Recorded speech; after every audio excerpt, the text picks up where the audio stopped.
ناظرین، نجاشی بادشاہ نے عمرو بن عاص سے پوچھ گچھ کی تو انہوں نے تینوں باتوں کی نفی کی۔ پھر نجاشی نے حضرت جعفر رضی اللہ تعالی عنہ سے پوچھا کہ تمہارا نیا دین کیا ہے؟ حضرت جعفر نے انتہائی عقل و سمجھ والی موقع کی مناسبت سے کی گئی تقریر میں پرانے دور کی برائیوں کا نبی آخر الزماں صلی اللہ علیہ وسلم کے نبی بنا کر بھیجے جانے، اسلام اور اس کے مہربانی والے طریقے، عقیدے توحید و رسالت و آخرت کا بہت ہی مکمل تعارف کرایا۔ پھر قریش کے خوفناک مظالم کی داستان سنائی۔ حضرت جعفر نے فرمایا، اے بادشاہ، ہم جاہلیت میں مبتلا تھے، بتوں کی پوجا کرتے تھے، مرا ہوا جانور بھی کھا جاتے تھے، بے حیائی کے کام کرتے رہتے تھے، آپس کے تعلقات خراب رکھتے تھے، پڑوس کے ساتھ برا سلوک کرتے تھے، ہم میں سے طاقتور کمزور کو دباتا اور کھاتا جا رہا تھا۔ ہم اسی حال میں تھے کہ اللہ نے اپنے کرم سے ہمارے پاس ہم ہی میں سے ایک رسول بھیجا جس کے اعلیٰ خاندان، سچائی، امانت داری اور پاک دامنی سے ہم اچھی طرح واقف تھے۔ اس پیغمبر نے ہمیں ایک اللہ کو ماننے، اس کی عبادت کرنے اور ان بتوں اور پتھروں سے الگ ہونے کا حکم دیا جنہیں ہم اور ہمارے بزرگ ایک مدت سے پوجتے چلے آ رہے تھے،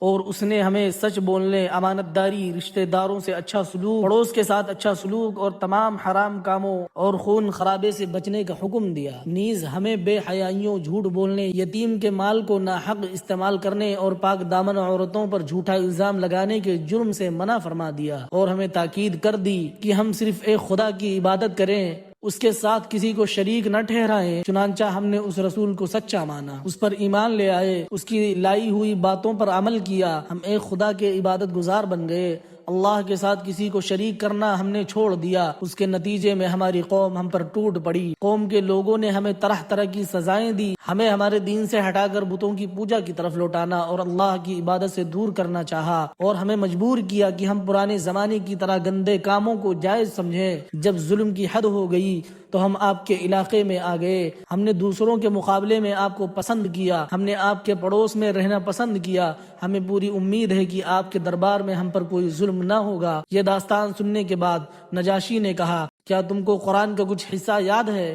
یاد ہو تو سناؤ۔ اس پر حضرت جعفر رضی اللہ تعالی عنہ نے سورہ مریم کی شروع کی آیات سنائی۔ نجاشی سنتا رہا اور روتا رہا، اس کے پادری بھی غم زدہ ہو گئے۔ روایتوں میں ہے نجاشی بھی رویا اور اس کے پادری بھی رو پڑے، یہاں تک کہ ان کی داڑھیاں بھیگ گئیں۔ پھر غایت تاثر سے نجاشی نے کہا، خدا کی قسم، یہ کلام اور حضرت عیسیٰ کا لایا ہوا کلام دونوں کا نکلنے کا راستہ ایک معلوم ہوتا ہے۔